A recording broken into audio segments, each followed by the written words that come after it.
You're watching Impossible Color, and this is the first episode of Save My Photo, where we bring viewer-submitted photos to life in a speed edit.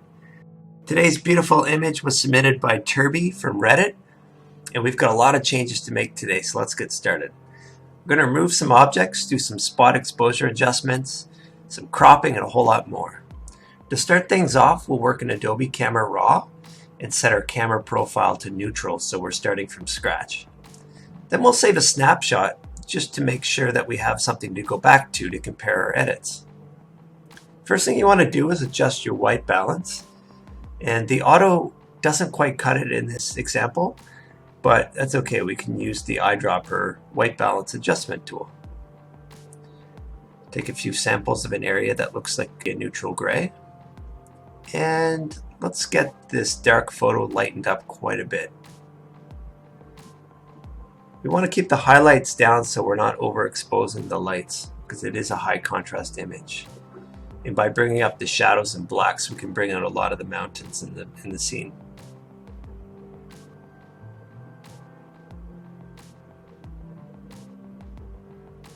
If we adjust the clarity, we can get some local contrast to make this image a little bit sharper.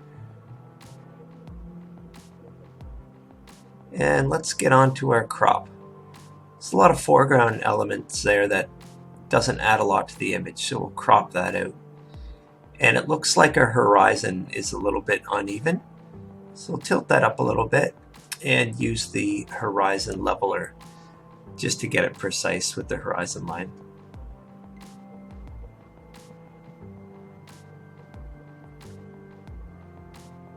And it looks a lot better already.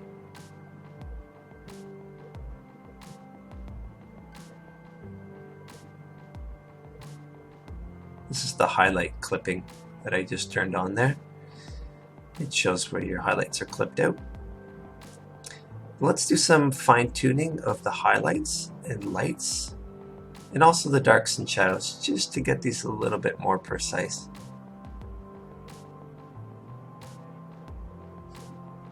Get a nice total range.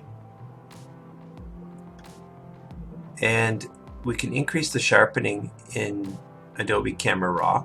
We're also going to show you this in Photoshop, but normally you wouldn't do both. I would recommend one or the other. You always want to go nice and close when you're doing your noise reduction, so that you're not losing any details that are important to you. Now on to the hue adjustments. Got way too many colors in this image, and I think it could look a lot better if we isolate it. So I'm going to go with a blue and orange theme. So the reds will become more orange, the greens will become more orange, the aquas will become more blue, and we'll just consolidate all of these colors.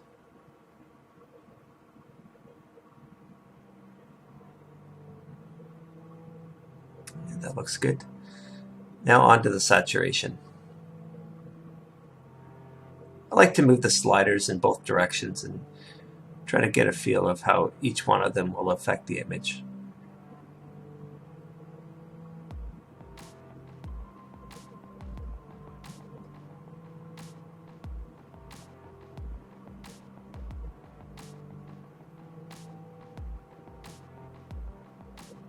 That looks good. So on to the luminance. This is the darkness or lightness per color. Same thing, just go one by one. Find the optimal position for each.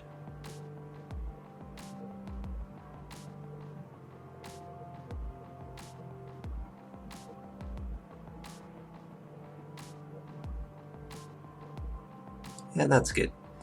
And we'll take another snapshot of our edits so that we can compare to the original that we saved. And you can see we've already made a really dramatic difference. A great photo to start with, but so much more. Now let's open this up in Photoshop. First thing we want to do is to make a duplicate of the background layer.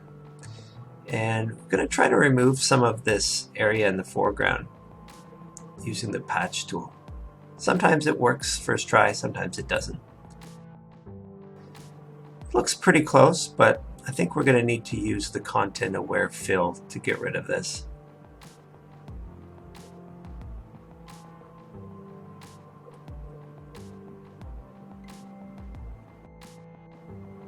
And that looks perfect.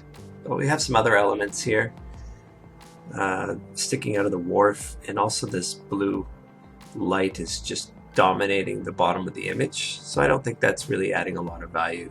We can get rid of that as well. There's a little bit of blur left over, but we can sample from the water to get some texture in there, and that looks great.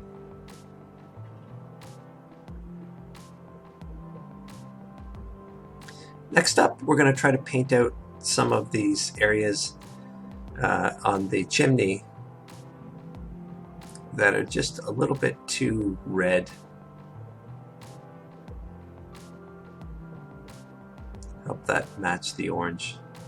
Just a paint tool set with a color blending mode on the layer. And now down here on the bottom, there's a little bit too much attention drawn to these steps, so I'm just going to paint these out and darken this whole area. Just using the regular paintbrush at first on a separate layer.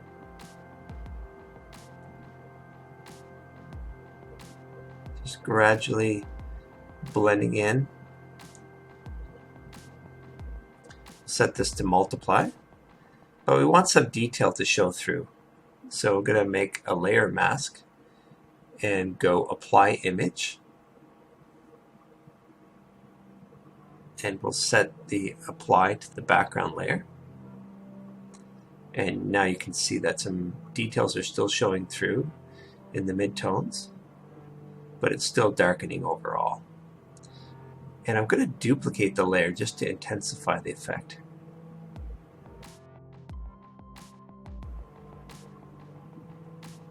I like to merge the layers once in a while, so you're not stuck with a big stack. And I'm going to repeat the process to darken that whole bottom area. And a little bit along the fence here looks a little bit too bright for my liking. It's drawing attention from the boat and the scene.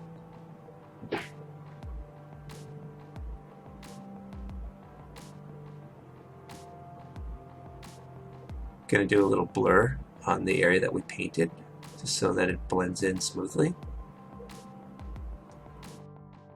We're going to do a layer mask. And there's a few areas here that I just want to paint back. I think I went a little bit too far. You can always do this. If you paint black, you're going to hide it. If you're going to paint white on the layer mask, then you're going to reveal it.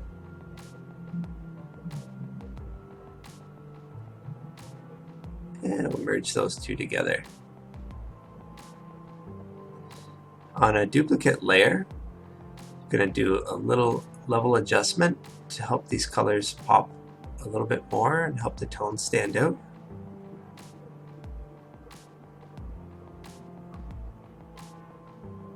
And doing a duplicate of that again, we're going to work on the sharpness. So on a layer mask, apply image.